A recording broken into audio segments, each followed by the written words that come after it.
అందరికీ నమస్కారం. నేను చైర్మన్ అయిన తర్వాత ఫస్ట్ అఫీషియల్ మీడియా కాన్ఫరెన్స్. ఈరోజు మీ అందరికీ welcome. Gaddar Telangana film awards GTFA. మీ అందరికి తెలిసిందే ఈ అవార్డ్స్ ఇవ్వాలని ప్రభుత్వం. మీ అందరికి తెలిసిందే దీనికోసము గవర్నమెంట్ ఒక కమిటీ వేయడం జరిగింది. నరసింహరావు గారు చైర్మన్గా, వైస్ చైర్మన్గా నేనున్నాను ఆ కమిటీలో. సో దీనికి సంబంధించి అవార్డ్ ఎలా చేయాలి ఏంటి అనే దానికోసం గైడ్ లైన్స్ కోసం చాలాసార్లు మీటింగులు చేసి దానికోసం గైడ్ లైన్స్ మొత్తం రెడీ చేయడం జరిగింది.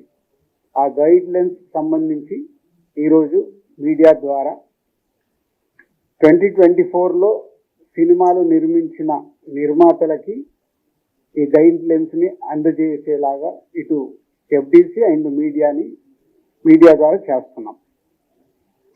సో ఈ 2024లో అంతకుముందు ఉమ్మడి రాష్ట్రం ఉన్నప్పుడు ఎలాంటి అవార్డ్స్ ఉన్నాయో అన్ని అవార్డ్స్ ఉంచుతూ 1-2 మార్పులు జరిగాయి.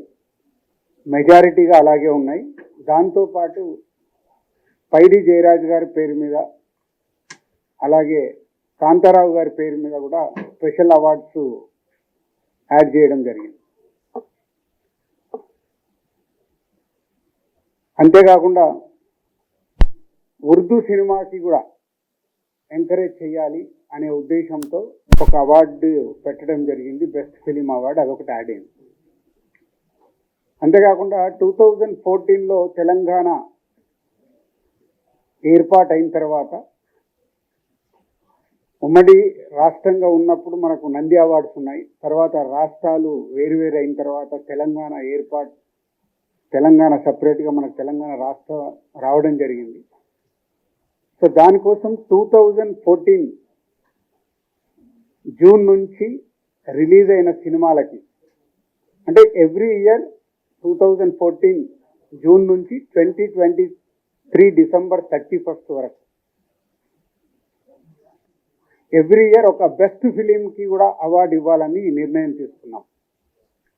ఇంకా తెలంగాణ ఏర్పాటు అయిన తర్వాత మన అవార్డ్స్, తెలుగు సినిమాకి సంబంధించిన అవార్డ్స్ మిస్ అవ్వకుండా ఉండాలని ప్రతి సంవత్సరం ఒక బెస్ట్ ఫిలిం అవార్డు ఉంటుంది 2023 వరకు. అలాగే 2024 ఇందాక మీకు చెప్పినట్టు అవార్డ్స్ అన్నీ పాత రోజుల్లాగా ఎలా అయితే ఉన్నాయో కొన్ని మార్పులు చేర్పులతో ఫైనల్ చేయడం జరిగింది. ఆ గైడ్ లైన్స్ మీకు ఇప్పుడు మీడియాకు అందజేయడం జరుగుతుంది. సో అప్లికేషన్స్ ఇమ్మీడియట్గా స్వీకరించి స్క్రూటినీ చేసి జ్యూరీలు కూడా ఫైనల్ చేసేసి ఏప్రిల్లో ఈ అవార్డు ఫంక్షన్ అంగరంగ వైభవంగా చేయాలని ప్రభుత్వం ఆశిస్తుంది. దానికి అందరం FDC తరఫున అలాగే ఫిలిం ఇండస్ట్రీ నుంచి చాలామందిని ఇక్కడ మేము జ్యూరీ లాగా తీసుకొని చేసి అవార్డ్స్ అనేటివి నెక్స్ట్ మంత్ బెస్ట్ ఈవెంట్ చేయాలని గవర్నమెంట్ ఆశిస్తుంది. దానికి మేము కంప్లీట్ చేయాలని ఈ రోజు నుంచి కంకణం కట్టుకున్నాం. ఇది మెయిన్ ఎజెండా. ఇవన్నీ మీకు ఇప్పుడు FDC నుంచి మొత్తం ఎలాంటి గైడ్ లైన్స్ ఉన్నాయి ఏంటి అనేది మీకు అన్ని ఇవ్వడం జరుగుతుంది. అలాగే 2014 నుంచి కొన్ని FDCకి అప్పుడు BRS గవర్నమెంట్ ఉన్నప్పుడు సైమా అవార్డ్స్ అని ఒకటి వాళ్ళు డిస్కషన్ జరిగినప్పుడు కొంతమంది FDCకి అవార్డు దానికోసము సిమ్మా అవార్డ్స్ అనుకున్నప్పుడు దానికి కొంతమంది FDCకి అవార్డ్స్ కోసము అప్లికేషన్తో పాటు సమ్ అమౌంట్స్ పే చేశారంట. అలాంటివన్నీ 2024 కంటే ముందు ఏవైతే అలాంటివి ఏమైనా పే చేసినవి ఉంటే FDC నుంచి వాళ్ళకి అవి తిరిగి ఇవ్వడం జరుగుతుంది. ఎందుకంటే 2024 అవార్డ్స్ మనం కండక్ట్ చేస్తున్నాం కాబట్టి ముందు ఎవరన్నా అలా పే చేసి ఉంటే వాళ్ళ అమౌంట్స్ తిరిగి ఇవ్వడం జరుగుతుంది. దీన్ని వాళ్ళు ప్రభుత్వం చూస్తున్నది అర్థం చేసుకొని వాళ్ళు ఎలాంటి కాంట్రవర్షియల్స్గా చూడకుండా ఒకసారి ఇక్కడ మళ్ళీ తెలంగాణ రాష్ట్రం నుంచి అవార్డ్స్ వస్తున్నాయి కాబట్టి అందరు పాజిటివ్గా ఉండి ఈ ఈవెంట్ని విజయం చేస్తే ప్రతి సంవత్సరం మనం సినిమా పండుగ హైదరాబాద్లో అద్భుతంగా జరుగుతుంది. That's it. Thank you. 1 వీక్లో అన్ని జ్యూరీస్ ఫైనల్ అవుతాయి. సో 1 వీక్లో అప్లికేషన్స్ కూడా స్వీకరించడం జరుగుతుంది. ఇవి 2 అయిపోగానే జ్యూరీ వాళ్ళ కార్యక్రమం మొదలు పెట్టేస్తారు చేసి ఏప్రిల్లో ఈవెంట్ ఉంటుంది. Thank you.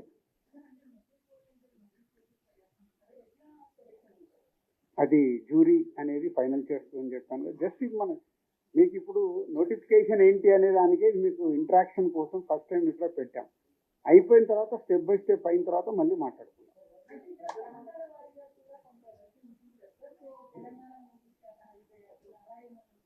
మీరు అదే అంటున్నాం, మొదటి స్టెప్లోనే రకరకాల ఆలోచనలు ఎందుకు, ఒకసారి ఇది ఫస్ట్ టైం చేస్తున్నప్పుడు దాన్ని సక్సెస్ఫుల్ అయిందనుకో ఎవ్రీ ఇయర్ మనం ఇంకా దాన్ని అద్భుతంగా ఎలా చేయాలని ప్రయత్నం చేయాలి.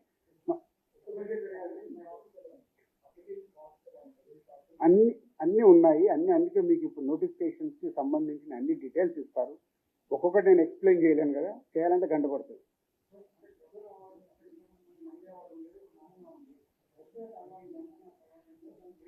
అన్నీ రెడీ అవుతున్నాయి మీకు. అందుకే కదా నెక్స్ట్ మంత్ ఈవెంట్లో మీరు చూస్తారు కదా, ఇప్పుడే తినబోయే ముందు మీరు అన్ని అద్భుతంగా ఉంటాయి, అన్నీ వస్తున్నాయి. ఏప్రిల్ మంత్లో ఈవెంట్ జరిగేటప్పుడు మీరు చూస్తారు.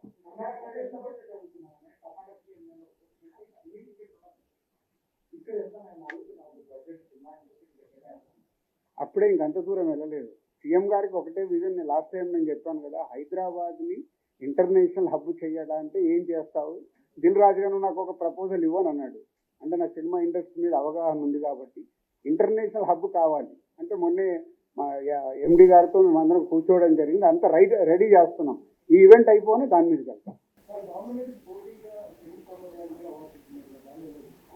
అవునా, ఇచ్చినప్పుడు మాట్లాడదాం. ఎందుకు దాని గురించి? అవార్డ్స్ అనేది ఎవరైనా ఇవ్వచ్చు, అది గవర్నమెంట్కి పోటీగానే అండర్లైన్ చేయడం బాగాలేదు, అది తప్పు. అది వాళ్ళు మీకు చెప్పారా?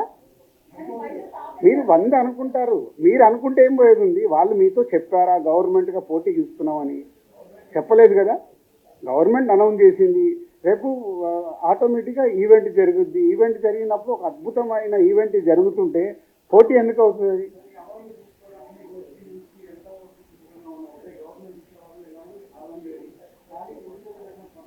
అవన్నీ వేస్ట్ అబ్బా, వేస్ట్. అందరు అనుకూలంగానే ఉంటారు, మీరు లేనిపోయిన కాంట్రవర్సీ. మీకు ఏమైనా స్పైసీ కావాలా ఏంటి? ఎందుకు రారు? గవర్నమెంట్ అనేది అవార్డ్స్ ఇస్తున్నప్పుడు ఎవరైనా వస్తారు, స్వీకరిస్తారు. హిస్టరీ అది. గవర్నమెంట్ ఇచ్చే అవార్డు అనేది స్పెషల్ అవార్డు. అది ప్రచారం మీ దగ్గర జరిగిందేమో, మీకు కావాలి కదా.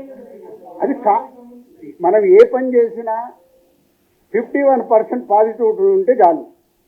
49% నెగిటివ్ మాట్లాడే వాళ్ళు ఎలాగో ఉంటారు. 51 ఉన్నారా లేదా మీకు కావాల్సిన కౌంటింగ్ పెట్టుకోండి. గవర్నమెంట్ అవార్డ్స్ ఇస్తుంది ఏంటి మీరు రిప్లై అని 51 వస్తే మనం సక్సెస్. Thank you.